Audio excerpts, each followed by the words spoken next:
ನೋಡಮ್ಮ, ಅವನೊಬ್ಬ ಸೂತ್ರಧಾರ, ನಾವೆಲ್ಲರೂ ಪಾತ್ರಧಾರಿಗಳು. ಅವನು ಆಡಿಸಿದಂತೆ ಆಡುವನ ಒಂದು ಆಟದ ಗೊಂಡುಗಳಮ್ಮ, ಇಷ್ಟೇ.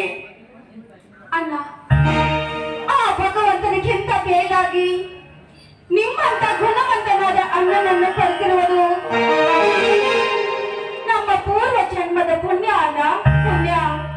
ತಂಗಿ, ಇದಾವ ಜನ್ಮದ ಅನುಬಂಧವೂ ನಾನು ಕಾಣೆನಮ್ಮ. ಮುತ್ತಿನಂತಹ ತಂಗಿ, ಚಿನ್ನದಂತಹ ತಮ್ಮಂದಿರು, ನಿಮ್ಮೆಲ್ಲರನ್ನು ಪಡೆದ ನಾನೇ ಭಾಗ್ಯವಂತನಮ್ಮ, ನಾನೇ ಭಾಗ್ಯವಂತ. ಅಣ್ಣ, ನೀವು ಹೇಳುತ್ತಿರೋ ಮಾತೇನೋ ನಿಜವಾಗಿದೆ. ಆದ್ರೆ ಗಿಡದಲ್ಲಿದ್ದ ಜೇನನ್ನು ಬುಡದಲ್ಲಿ ನಿಂತು ಕೈ ಚಾಚಿದ್ರೆ ಅದು ಫಲ ಕೊಡುದೇನಲ್ಲ. ಅದಕ್ಕೆ ಪ್ರಯತ್ನ ಪಟ್ಟರೆ ಮಾತ್ರ ಫಲ ಸಿಗುದು. ಆಯ್ತಲ್ಲ, ಪ್ರತಿ ವರ್ಷದಂತೆ ಈ ವರ್ಷವೂ ಕೂಡ ಉತ್ತೀರ್ಣರಾಗಿ ಉನ್ನತ ಮಟ್ಟದಲ್ಲಿ ಜೀವನ ನಡೆಸಲೆಂದು ಅಣ್ಣನಿಗೆ ನನಗೆ ಆಶೀರ್ವದಿಸೋಣ. ಆಯ್ತಮ್ಮ.